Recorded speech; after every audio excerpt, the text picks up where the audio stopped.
En el año 1951, como ya se ha mencionado, pues hizo este hermanamiento entre Extremadura y el Colegio Mayor de San Pablo, cosa que a mí, pues que también soy medio extremeño, pues evidentemente me place sobremanera, ¿no? Dado que ahora estoy de presidente, como os he dicho antes, del patronato del Colegio Mayor de San Pablo. Yo he tenido la suerte que todavía he llegado a conocer alguna actuación de la sección femenina de coros y danzas en el cine Conquistadores de Badajoz. Me recuerdo que fue en el año 76-77, pudo ver alguno de estos espectáculos, y también trajo a el profesor Elías de Tejada, de origen extremeño, un hombre pues, de un pensamiento francamente original, y que de esa conferencia que dio en el Colegio de San Pablo, a mí lo que realmente se me quedó grabado cuando leí un poco el contenido de la misma, es aquello de decía: yo no he leído en la Biblia que Dios hiciera el crepúsculo, es decir, algo de un carácter enormemente optimista. Pues bien,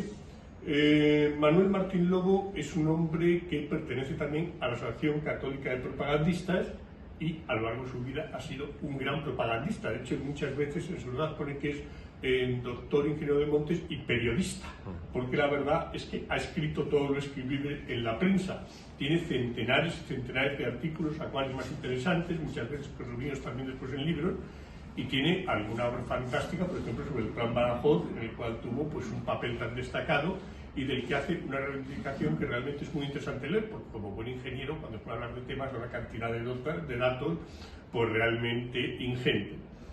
Para todos los propagandistas, digamos que es un ejemplo. Nosotros tenemos en la asociación una generación que es la suya, donde está pues, en Sánchez Ventura, está un Sanjarca, que es también que conocer porque era catedrático precisamente